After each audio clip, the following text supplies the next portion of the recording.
Okay, let's see. We will call the Rules meeting to order, the clearing of bills. Chris, you're up first. Thank you, Madam President, members. Three bills that I would like to discuss separately. Two of them need rules amendments. Those are House Bills 2029 and 2152. And then I'd like to discuss House Bill 2111 for substance. All right, great, thank you. So let's see. Would the Vice Chair please move the bills that are proper for consideration?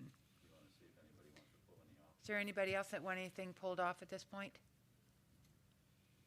No, but I want whatever Senator Casada's eating. All right, go ahead, Mr. The Vice joys Chair. of being on Zoom. Madam Chair, I move the following bills are proper for consideration. House Bill 2037, 2038, 2067, 2080, 2134, 2162, 2166, 2175, 2177, 2186, 2210, 2241, 2242, 2246, 2289, 2293, 2313, 2318, 2360, 2362, 2363, 2364, 2365, 2370, 2424, 2431, 2470, 2485, 2502, 2507, 2522, 2538, 2575, 2585, 2617, 2621, 2677, 2691, 2758, 2795, 2813, 2844, HCR 2002, HCR 2034, and Senate Bill 1803. Thank you. Any further discussion on any of those? Hearing none. All those in favor, please indicate by saying aye. Aye. Any opposed, nay. Appears the ayes have it, do have it, so ordered. Chris, House Bill 2029, please. Thank you, Madam President, members.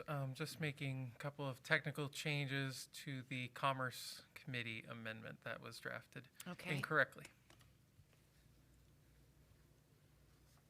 Any questions from anybody else? Hearing none. Mr. Vice Chair, would you please move 2029 for proper for consideration with the rules amendment? Madam Chair, I move House Bill 2029 is proper for consideration with the rules amendment. Thank you. Any other discussion? All in favor indicate by saying aye. Aye. Any opposed, nay. Appears the ayes have it. House Bill 2111, Chris.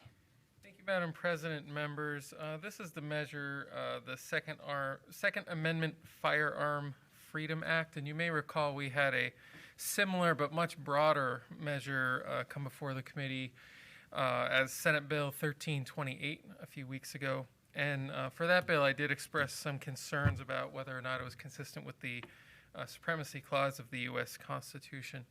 I think the Supremacy Clause is still certainly relevant to the analysis, but it's much less significant based on the language of this measure, which essentially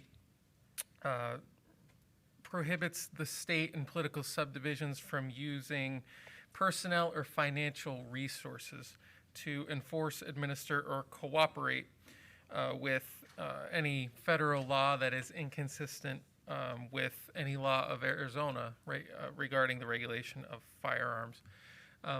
Because the measure is limited only to personnel and resources, I do believe that this is consistent with the Constitution, particularly under the anti-commandeering doctrine that has been expressed by the United States Supreme Court, whereby essentially the federal government cannot force a state to use its own resources to implement a federal law. So I'm happy to take any questions. Thank you. Does anyone have any questions of Chris? Senator Quesada? Yeah, thank you, Madam Chair. Chris, how is the determination made as to whether the federal law conflicts with the state law here in this bill? Madam President, Senator Quesada, the bill's not clear on that. I don't think it necessarily impacts the analysis in the Rules Committee, but yeah, I cannot tell how that determination is ultimately made. And so, Madam Chair, Chris, the Supremacy Clause analysis isn't brought into play if individual employees of the state are making that determination upon themselves about what they feel conflicts and making a determination that a federal law conflicts and choosing not to, and choosing to override that federal law? Well, Madam President, Senator Quesada, it's a fair point. I guess I would say that the bill doesn't make reference to persons acting under color of law, which is the type of language that we would usually see that empowers potentially individual employees to make this determination. It just simply says the state and all political subdivisions of this state. So I would think that would have to be a case-by-case inquiry to see how that determination was made, whether it was made through the proper decision-making channels of either the state or the political subdivision, or if it was one employee or a group of employees acting on their own volition. And so, Madam Chair, Chris, for either one of those scenarios, then, let's say it is just a group of employees that make the decision, how is the supremacy clause not brought into play then? They've made a decision either at a staff level or up through a county board of supervisors making a determination, and then they're just deciding that the federal law conflicts with the state law. How then is supremacy clause not brought into play?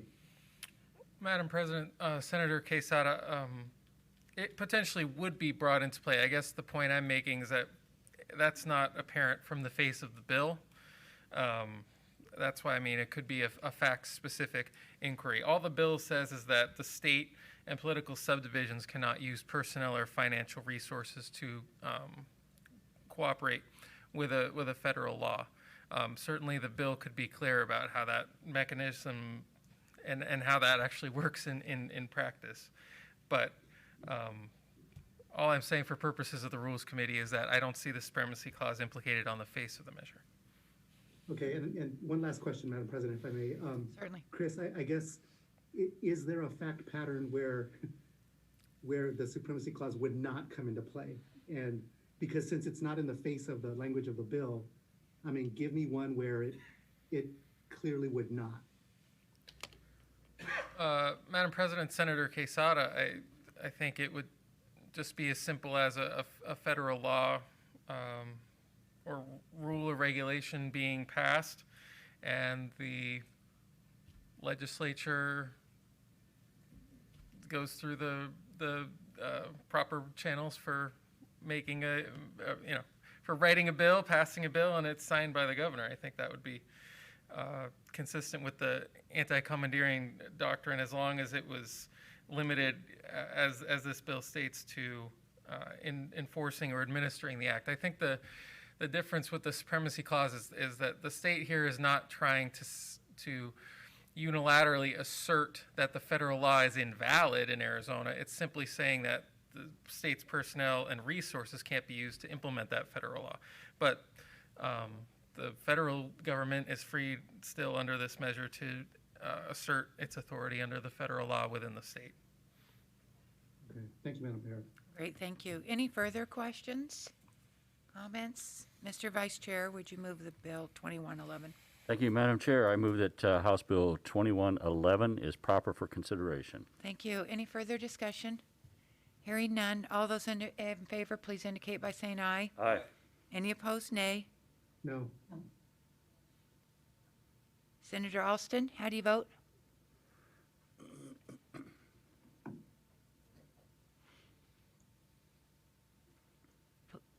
Good morning, Madam President. I vote no. Thank you, ma'am. for House Bill 2111. Great, thank you. Just wanted to get you on the record there.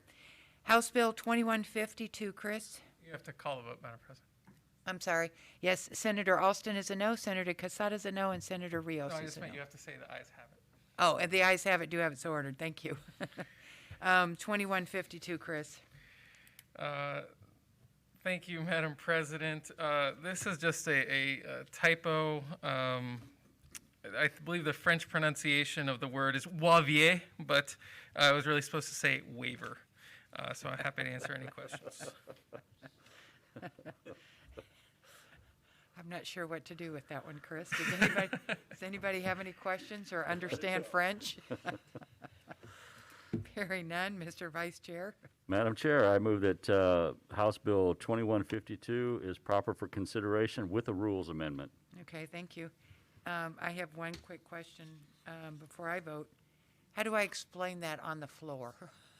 Wavier. Madam President, I would just suggest practicing your French accent. Okay, thank you very much. All those in favor indicate by saying aye. Aye.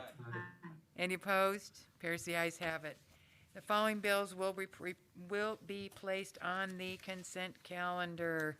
House Bill 2037, 2038, 2067, 2080, 2111, 2134, 2166, 2175, 2177, 2186, 2241, 2242, 2246, 2289, 2313, 2318, 2360, 2362, 2363, 2364, 2374, 2424, 2431, 2470, 2502, 2507, 2522, 2538, 2585, 2621, 2677, 2691, 2758, 2795, 2813, 2844, HCR 2002, HCR 2034, and Senate Bill 1803.